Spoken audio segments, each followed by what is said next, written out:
നമുക്ക് തിരുസഭയെക്കുറിച്ചുള്ള പൊതുവായ അറിവുകൾ പഠിക്കാം. മാമോദീസ കർമ്മത്തിൽ ഒന്നാം ലേപനം എന്തിനെയാണ് സൂചിപ്പിക്കുന്നത്? മാമോദീസയ്ക്ക് ഒരുക്കമുള്ള ശുദ്ധീകരണത്തെയാണ് സൂചിപ്പിക്കുന്നത്. ഒന്നാം ലേപനത്തിൽ നെറ്റിയിൽ തൈലം കൊണ്ട് കുരിശു വരയ്ക്കുന്നതിൻ്റെ അർത്ഥം എന്താണ്? പഴയ മനുഷ്യനെ ഉരിഞ്ഞു കളയുന്നതിനെ സൂചിപ്പിക്കുന്നു. രണ്ടാം ലേപനത്തിൽ അർത്തിയുടെ നെഞ്ചിൽ മാമോദീസ തൈലം പൂശുന്നത് എന്തിനെ സൂചിപ്പിക്കുന്നു? മിശിഹായെ ധരിക്കുന്നതിനെ സൂചിപ്പിക്കുന്നു. മാമോദീസായിലെ ജലം എന്തിൻ്റെ പ്രതീകമായിട്ടാണ് കരുതുന്നത്? ജീവൻ്റെ പ്രതീകമായിട്ടാണ്. എത്ര പ്രാവശ്യമാണ് അർത്തിയുടെ ശിരസിൽ കുരിശാകൃതിയിൽ ജലം ഒഴിക്കേണ്ടത്? 3 പ്രാവശ്യം. വെള്ളവസ്ത്രം ധരിക്കുന്നത് എന്തിനെ സൂചിപ്പിക്കുന്നു? മിശിഹായെ ധരിക്കുന്നതിനെ സൂചിപ്പിക്കുന്നു. മാമോദീസയിൽ കത്തിച്ച തിരി നൽകുന്നത് എന്തിനെ സൂചിപ്പിക്കുന്നു? മിശിഹായാകുന്ന ജീവൻ്റെ പ്രകാശം മാമോദീസ സ്വീകരിച്ച വ്യക്തിയിലേക്ക് കടന്നു വരുന്നതിനെ സൂചിപ്പിക്കുന്നു. മിശിഹായാകുന്ന ജീവൻ്റെ പ്രകാശം മാമോദീസ സ്വീകരിച്ച വ്യക്തിയിലേക്ക് കടന്നു വരുന്നതിനെ സൂചിപ്പിക്കുന്നു. എന്ത്? മാമോദീസയിൽ കത്തിച്ച തിരി നൽകുന്നത്. പുതുതായി മാമോദീസ സ്വീകരിച്ചവരെ പാരമ്പര്യത്തിൽ എന്തു പേരിലാണ് വിളിച്ചിരുന്നത്? പ്രകാശം ലഭിച്ചവർ. പുതുതായി മാമോദീസ സ്വീകരിച്ചവരെ പാരമ്പര്യത്തിൽ എന്ത് പേരിലാണ് വിളിച്ചിരുന്നത്? പ്രകാശം ലഭിച്ചവർ. തൈലാഭിഷേക പ്രാർത്ഥനയിൽ കാർമികൻ അർത്തിയുടെ മേൽ കൈകൾ കമഴ്ത്തിപ്പിടിച്ച് പ്രാർത്ഥിക്കുന്നത് എന്തിനെ സൂചിപ്പിക്കുന്നു? കൈവയ്പ് പരിശുദ്ധാത്മാവാകുന്ന ദാനത്തെ സൂചിപ്പിക്കുന്നു. തൈലാഭിഷേകം എന്തിൻ്റെ അടയാളമാണ്? പരിശുദ്ധാത്മാവിനാൽ മുദ്രിതമാകുന്നതിൻ്റെ അടയാളമാണ് തൈലാഭിഷേകം. എന്തൊക്കെയാണ് മായാത്ത മുദ്ര പതിപ്പിക്കുന്ന കൂദാശകൾ? മാമോദീസായും തൈലാഭിഷേകവുമാണ്. എന്നേക്കുമായി ഒരിക്കൽ മാത്രം നൽകപ്പെടുന്ന കൂദാശ ഏതൊക്കെയാണ്? തൈലാഭിഷേകം, മാമോദീസ, തിരുപ്പട്ടം. നാം ചെയ്യുന്ന പാപത്തിന് ഈ കൂദാശകളുടെ മുദ്ര മറയ്ക്കാൻ പറ്റുമോ? ഇല്ല. കൂദാശകളുടെ രക്ഷാകര ഫലങ്ങളെ പാപം തടയുമെങ്കിലും ഒരു പാപത്തിനും ഈ മുദ്ര മായ്ക്കാൻ കഴിയുകയില്ല. മാമോദീസ സ്വീകരിക്കുമ്പോൾ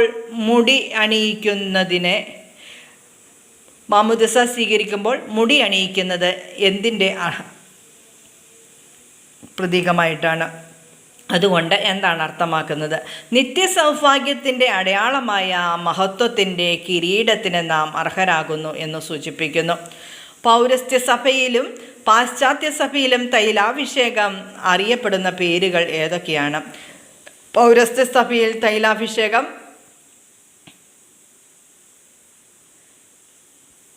ക്രിസ്മേഷൻ തൈലാഭിഷേകമെന്നും പാശ്ചാത്യ സഭയിൽ സ്ഥൈര്യലേപനമെന്നും വിളിക്കുന്നു. പൗരസ്ത്യ സഭയിൽ തൈലാഭിഷേകമെന്നും പാശ്ചാത്യ സഭയിൽ സ്ഥൈര്യലേപനമെന്നും വിളിക്കുന്നു. തൈലാഭിഷേകം മാമോദീസായുടെ എന്തിനെയാണ് പൂർണ്ണമാക്കുന്നത്? കൃപാവരത്തെ. ഉത്തരം കൃപാവരം. തൈലാഭിഷേകം മാമോദീസായുടെ എന്തിനെയാണ് പൂർണ്ണമാക്കുന്നത്? കൃപാവരങ്ങളെ പൂർണ്ണമാക്കുന്ന കൂദാശയാണ് തൈലാഭിഷേകം. അടുത്ത ചോദ്യം, ക്രിസ്മ എന്ന ഗ്രീക്ക് പദത്തിൻ്റെ അർത്ഥം എന്താണ്? അഭിഷേകം. മൂറോൻ എന്ന ഗ്രീക്ക് പദത്തിൻ്റെ അർത്ഥം എന്താണ്? തൈലം. സൈത്ത് എന്ന സുറിയാനി പദത്തിൻ്റെ അർത്ഥം എന്താണ്? ഒലിവെണ്ണ. ക്രിസ്മ എന്ന ഗ്രീക്ക് പദത്തിൻ്റെ അർത്ഥം അഭിഷേകം. മൂറോൻ എന്ന ഗ്രീക്ക് പദത്തിൻ്റെ അർത്ഥം തൈലം. സൈത്ത് എന്ന സുറിയാനി പദത്തിൻ്റെ അർത്ഥം ഒലിവെണ്ണ. സ്ഥൈര്യലേപനത്തിൻ്റെ വിവിധ പേരുകൾ ഏതൊക്കെയാണ്? തൈലാഭിഷേകം, മൂറോൻ അഭിഷേകം, സൈത്ത് അഭിഷേകം.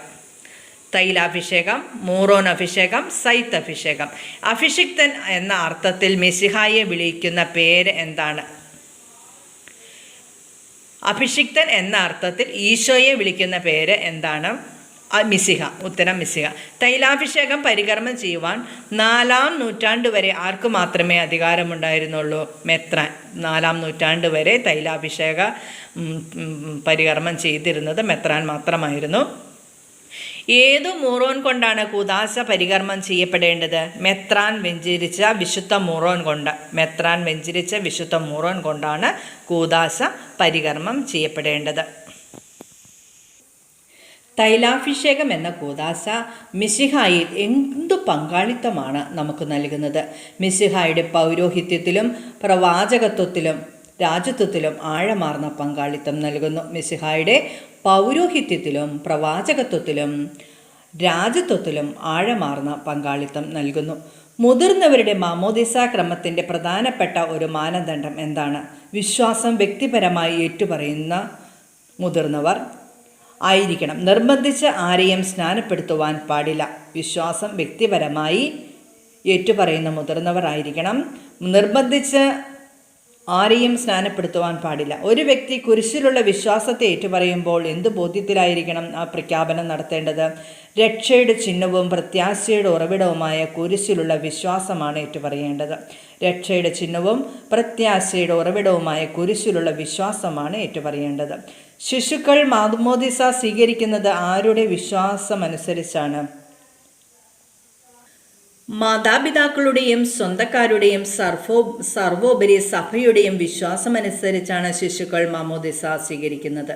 എന്താണ് വീട്ടുമാമോദിസ? അത്യാവശ്യ അവസരങ്ങളിൽ, മരണകരമായ സാഹചര്യങ്ങളിൽ, സാധാരണ കാർമ്മികരില്ലാത്തവർ നൽകുന്ന മാമോദിസയാണ് വീട്ടുമാമോദിസ. വീട്ടുമാമോദിസ നൽകിയാൽ വീണ്ടും ജലം കൊണ്ട് സ്നാനം നൽകേണ്ടത് ആവശ്യമുണ്ടോ? ഇല്ല. എന്തുകൊണ്ടാണ് വീട്ടുമാമോദിസ സ്വീകരിച്ച വ്യക്തിക്ക് ജലസ്നാനം ആവശ്യമില്ലാത്തത്? ആത്മാവിൽ മായാത്ത മുദ്ര പതിപ്പിക്കുന്ന കൂദാശയാകിയാൽ ഒരിക്കൽ സാധുവായി മാമോദിസ സ്വീകരിച്ച വ്യക്തി വീണ്ടും അത് സ്വീകരിക്കുവാൻ പാടില്ല. ക്രൈസ്തവ ജീവിതത്തിൻ്റെ ഉറവിടവും മകുടവും എന്താണ്? വിശുദ്ധ കുർബാന. വിശുദ്ധ കുർബാനയുടെ സ്ഥാപനവേളയിലെ ആശീർവാദ പ്രാർത്ഥന ഏതു പാരമ്പര്യത്തിലെയാണ്? യഹൂദ പാരമ്പര്യത്തിലെ ആശീർവാദ പ്രാർത്ഥനയായ ബെറാക്ക. ഈശോ നിർവഹിച്ച ബലിയുടെ കൗദാശികാനുസൃതം തുടരാൻ ഈശോ കൽപ്പിച്ച തിരുവചനം ഏതാണ്? എൻ്റെ ഓർമ്മയ്ക്കായി ഇത് ചെയ്യുവിൻ. ഈശോ നിർവഹിച്ച ബലിയുടെ കൗദാശിക അനുസൃതം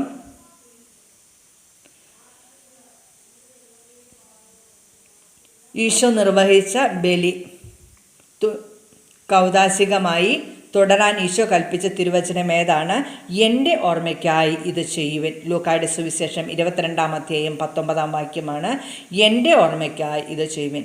കുർബാന അർപ്പണത്തെക്കുറിച്ച് സൂചന നൽകുന്ന ഏറ്റവും പഴക്കമുള്ള സഭാരേഖ ഏതാണ്? 1-ാം നൂറ്റാണ്ടിൻ്റെ അവസാനത്തിൽ രചിക്കപ്പെട്ട സിറിയയിൽ നിന്നുള്ള ഡിഡാക്കെ എന്ന കൃതിയാണ് വിശുദ്ധ കുർബാനയെക്കുറിച്ച് സൂചന നൽകുന്ന ഏറ്റവും പഴക്കമുള്ള സഭാരേഖയാണ് 1-ാം നൂറ്റാണ്ടിൻ്റെ അവസാനത്തിൽ രചിക്കപ്പെട്ട സിറിയയിൽ നിന്നുള്ള ഡിഡാക്കെ എന്ന കൃതി.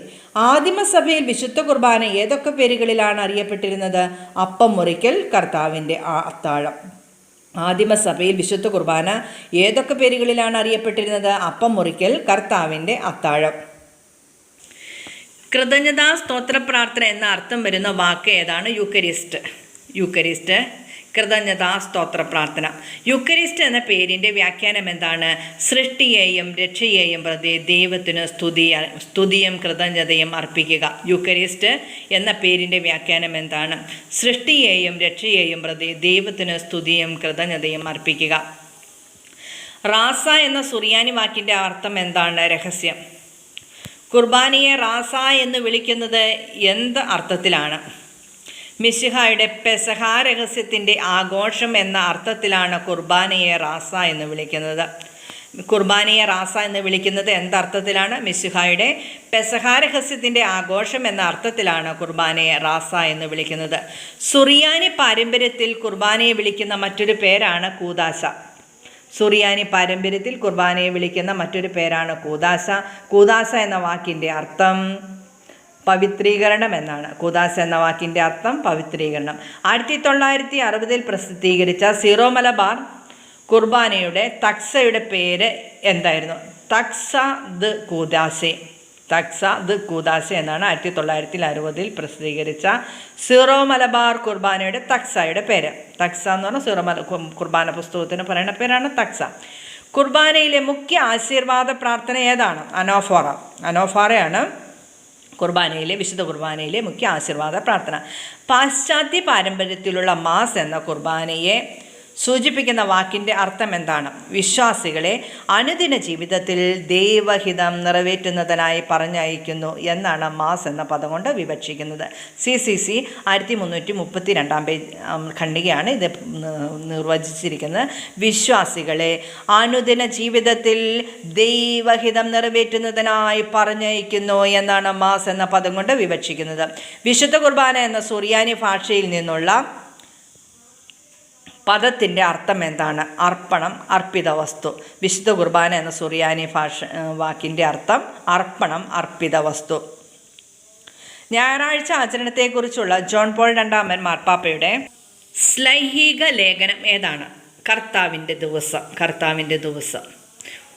സ്നേഹത്തിൻ്റെ കൂദാശ എന്ന ശ്ലൈഹിക പ്രബോധനത്തിൻ്റെ വെളിച്ചത്തിൽ വിശുദ്ധ കുർബാനയെ എങ്ങനെയാണ് വിശദീകരിക്കേണ്ടത്?